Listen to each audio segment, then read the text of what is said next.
تيرم كدبي كبلودان تيرم كان ما خصيان دستورك كان هذا اللي أنسحيه أنتوا تلمامي وبرلمانك جوجي دونا مدحوينه ما أنت جوج يا برلمان ما أنت جوج يا محاكرة حكومة ما أنت جوج تاهي دستورك بردا بعد اللي أنسحيه ما خصيان maxay yihiin wax uu shalay diiday ka dagaalamay digniina uga diray shacabka Soomaaliyeed ee ku dhaqaaqay madaxweynaha waqtigiisa ka sii dhamaanayo ee Xasan Sheekh Maxamuud dalkan dastuur uu leeyahay dastuurka lagu dhaqmo afartii sano la isdoorin jiray hal isdoorto waqtiga waa dhamaaday baarlamaankan meesha fadhiyo waqtiga waa ka dhamaaday ma kordhin karo wada hadalkii iyo teendadii ha loo noqdo meeshaas maslaxadu jirtaaye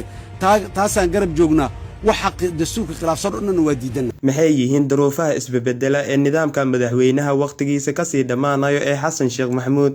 dastuurka waa ka shaqeynayna waa dhameystirayna markaan dhameystirnana waxa dastuurkaas aan ku dhameystirnay oo isku raacno teeramka dambe ka bilowdaan teeramkan ma khuseeyaan sidiisaba dadku inay ogaadaan rabaa madaxweyne maanta joog iyo baarlamaan maanta joog iyo maxaan ku raxay xukuumad maanta joogtahay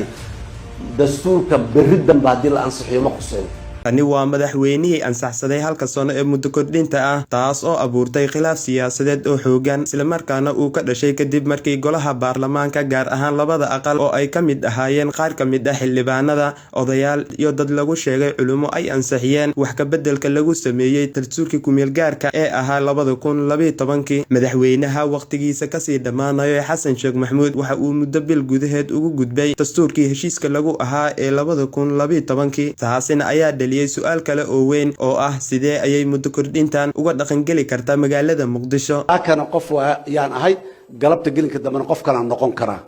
shala qof ayaan ahaa maanta qof kale noqon kara duruufaha ayaa ibadbedeli kara duruufaha isbedela ee ku dhaqaaqay madaxweynaha waqtigiisa ka sii dhamaanayo ee Xasan Sheekh Maxamuud ma ahan qorshe qaran oo lagu badbaadinayo dalka balse waxa uu u muuqda isku day siyaasadeed oo lagu qarinayo maamul xumada wax qabad la'aanta iyo fashilka nidaamkiisa waxa ay dhaawici karaan rajadii iyo kalsoonidii shacabka Soomaaliyeed taas oo keenta jahwareer iyo niyad jab bulshada dhexdeeda muddooyinkii ugu dambeeyay shacabka magaalada Muqdisho waxa ay si cad u arkayeen in dawladdu ku guuldareysatay jihaynta siyaasadda arrimaha gudaha iyo dibadda helidda hanjabaad ka dhanka ah siyaasiyiinta mucaaradka iyo mideynta ummadda Soomaaliyeed waxa sidoo kale la xasuusan yahay in madaxweynaha waqtigiisa ka sii dhamaanayo Xasan Sheekh Maxamuud uu garoowe ka sheegay 25 January